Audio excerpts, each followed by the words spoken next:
অঙ্গীকার নিয়ে আপনারা জানেন এতদিন ধরে 8টি দল একসাথে আমরা কাজ করে আসছি। এই দলগুলোর সকলেই এখানে উপস্থিত আছেন প্রতিনিধিরা। তার সাথে আলহামদুলিল্লাহ আজকে আরো 2টি দল আমাদের সাথে সম্পৃক্ত হয়েছে। জনাব কর্নেল অলি আহমদ বীর বিক্রমের নেতৃত্বে এলডিপি এবং এনসিপি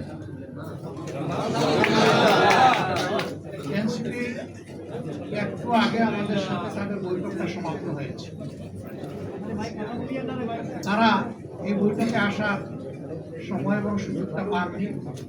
তাছাড়াও দলীয় পরিসরে তারা একটা মিটিং করে আজকে রাত্রেই আমাদেরকে তারা জানিয়েছেন যে তাদের এখানে সম্পৃক্ততার ব্যাপারটা তারা আপনাদেরকে পরিষ্কার জানিয়ে দেবেন। তাদের আহ্বায়ক নাহিদ ইসলাম সরাসরি কথা বলেছেন আমাদের সকলের সাথে, আমরা উপস্থিত ছিলাম এবং তিনি তাদের সিদ্ধান্ত আমাদেরকে অবহিত করেছেন। তারা আরেকটি প্রেস কনফারেন্স করে তাদের সিদ্ধান্ত ইনশাল্লাহ জানেন। আমরা কিসের আমাদের লক্ষ্যের কথা আমরা বলেছি। এটা আমাদের একটি মজবুত নির্বাচনী সারা বাংলাদেশের 300 আসনে আমরা বসে নিজেদের মধ্যে আলাপ আলোচনার মধ্য দিয়ে বিভিন্ন আসন আমাদের মধ্যে আমরা নির্ধারণ করেছি। যেহেতু 2টা দল একেবারে শেষ পর্যায়ে এসে আমাদের সাথে তারা আরো অনেকগুলো দল তারা আগ্রহী ছিলেন, বাট এই প্রক্রিয়া এই মুহূর্তে এখানে সম্পৃক্ত করা আমাদের জন্য খুবই দুরূহ হয়ে গেছে। অনেকের আগ্রহ থাকা সত্ত্বেও আমরা সেভাবে তাদেরকে সম্পৃক্ত করতে পারছি না। আমরা তাদের কাছে দুঃখ প্রকাশ করছি, কিন্তু জাতীয় জীবনে ইনশাআল্লাহ আমরা তাদের সাথে একসাথে কাজ করব এই জাতিকে গড়ার জন্য ইনশাআল্লাহ। আমাদের আসন সমঝোতা অলমোস্ট কমপ্লিট। সামান্য একটু বিষয় যেগুলো রয়েছে আমরা আশা করছি এইটা নমিনেশন ফাইল করার পরই আমরা সেটাও ইনশাআল্লাহ আলাপ আলোচনার ভিত্তিতে সুন্দরভাবেই সমাধান করতে পারবো। আপনারা এই ক্ষেত্রে কোনো সমস্যা হবে না, এই ব্যাপারে আমরা খুবই আস্থাশীল। সাংবাদিক বন্ধুগণ, আপনারা জাতির বিবেক এবং মিডিয়া জাতির দর্পণ। আমরা কোন পর্যায়ে চলে গিয়েছিলাম আমরা সবাই জানি। আল্লাহ তাআলার বিশেষ মেহেরবানি 24-এর গণবিপ্লবের মধ্য দিয়ে গণ আন্দোলন গণ অভ্যুত্থান যেভাবে বলুন তার মধ্য দিয়ে কার্যত এই জাতি স্বস্তির নিঃশ্বাস ফেলেছে এবং নতুন করে একটা আজাদির আশা অন্তরে পোষণ করছে। এই বিপ্লব পরিপূর্ণতা পেয়েছে 24-এ এসে, কিন্তু ত্যাগ এবং কুরবানি শুরু হয়েছে 2009 সালে। তৎকালীন বিডিআরের সদর দপ্তর পিলখানায় যে মর্মান্তিক হত্যাকাণ্ড সংঘটিত হয়েছিল, যেখানে বাংলাদেশের কমিটির 57 জন অফিসার তাদের জীবন দিয়েছিলেন। এরপরে একের পর এক বিভিন্ন দল, আলেম উলামা, সিভিল সোসাইটি, সাংবাদিক সমাজ, এক কথা কেউ বাকি নেই, সকলের উপরেই নির্যাতন নিপীড়ন দিয়েছে।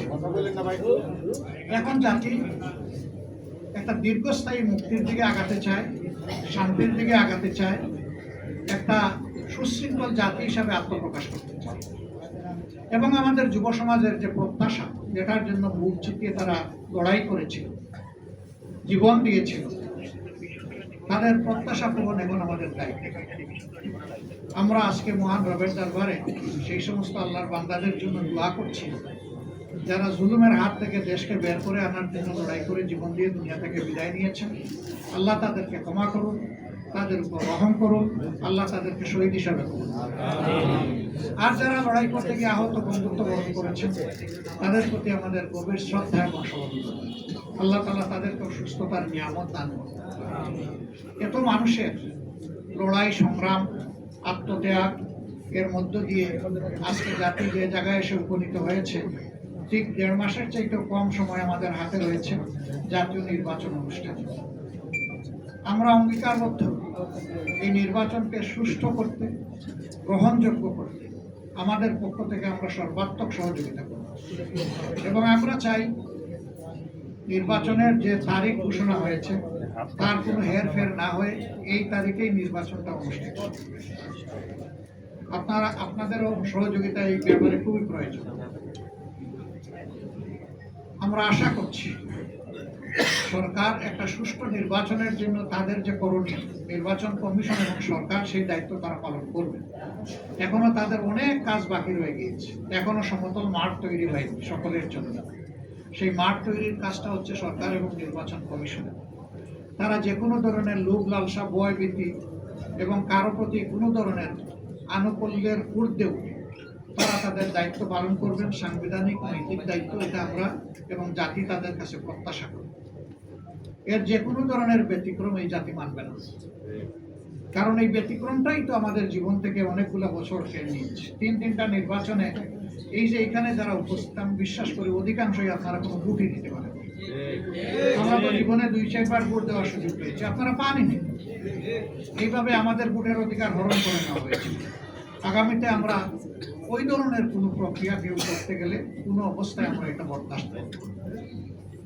আপনাদের ভোটের জন্য, সকলের ভোটের জন্য আমাদের লড়াই হবে একেবারে ইস্পাত। এই ঐক্য, জাতীয় ঐক্য আপনাদের সাথে মিলেমিশে, এই জেনারেশনের সাথে মিলেমিশেই আমরা একটা সুষ্ঠু নির্বাচন আদায় করতে চাই ইনশাআল্লাহ। আপনাদের সহযোগিতা এবং দোয়া, আপনারা বরাবর সহযোগিতা করেছেন। আমাদের ডাকে আজকে সাড়া দিয়ে এখানে এসেছেন। খুব কম সময়ে আপনারা দাওয়াত পেয়ে রেসপন্স করেছেন। আমরা এই জন্য গভীর কৃতজ্ঞতা জ্ঞাপন করছি, আপনাদেরকে ধন্যবাদ জ্ঞাপন করছি এবং ইনশাআল্লাহ আপনাদের সাথে সময় সময় আমাদের এই যে সমঝোতা, এটাকে একটি পরিবর্তে জোট বলুন আর না বলুন, আমরা কিন্তু জোটের চাইতে আরো এটা নিয়ে আমরা আগাবো। আপনাদের সহযোগিতা আমাদের সাথে থাকবে, জাতীয় স্বার্থে, দেশের স্বার্থে, মানুষের স্বার্থে, মানবতার স্বার্থে, দিনের স্বার্থে। বাকি আছে আমরা অতি সত্বর আপনাদেরকে তা স্পষ্ট করে দেবো ইনশাআল্লাহ। আপনাদের একটা রাজনৈতিক জোট ছিল, 8 দলীয় জোট, আগে রাজনৈতিক জোট ছিল। এখন যে জোটটা হচ্ছে সেটা কি নির্বাচনী জোট না শুধুমাত্র রাজনৈতিক জোট সহকারে হচ্ছে? এটা দেশ গঠনের জোট, এটা নির্বাচনের জোট, এটা রাজনৈতিক জোট, এটা সকল ধরনের, মানে ওই জোট বলেন আর সমঝোতা বলেন, যাই বলেন, এটা সবগুলা পারপাস কভার করার জন্য। মানে ভবিষ্যতে আন্দোলনগুলোতেও আপনারা আমরা আশা করছি একসাথেই আমরা করবো। দলীয় কর্মসূচি যার যার অনেকগুলো থাকবে, তারপরে ন্যাশনাল ইস্যুতে যেখানেই প্রয়োজন আমরা একসাথে করবো। এটা কি নির্বাচনের জন্য, মানে এটা কি নির্বাচনের জন্য নাকি?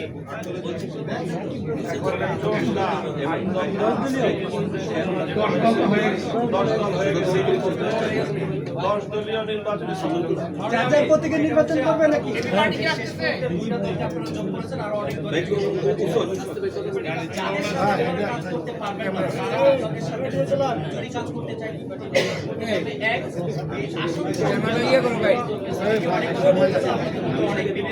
আর ভাই ঠিক করে না, আপনারা আসলে আগামী নির্বাচন আপনাদের ক্ষমতায় আসবেন, এই কথা না বলি, ঠিক কথা না বলি এখানে কোনো একক দল আসন বন্টন করবে না। আমরা যেখানে যার ন্যায্যতা তার ভিত্তিতেই আমরা আলহামদুলিল্লাহ আসনগুলো হাতে তুলে দিব। সবাই সবাইকে তুলে দেবে, এখানে নির্দিষ্ট কোনো দল কাউকে তুলে দিচ্ছে না। আরো তো একদিন সময় আছে। এখন নতুন করে যদি কোনো দল আসতে চায়, আমরা আরো কয়েকটি দলের নাম শুনেছি, তাদেরকে আপনারা কি অ্যাকসেপ্ট করবেন কি করবেন না?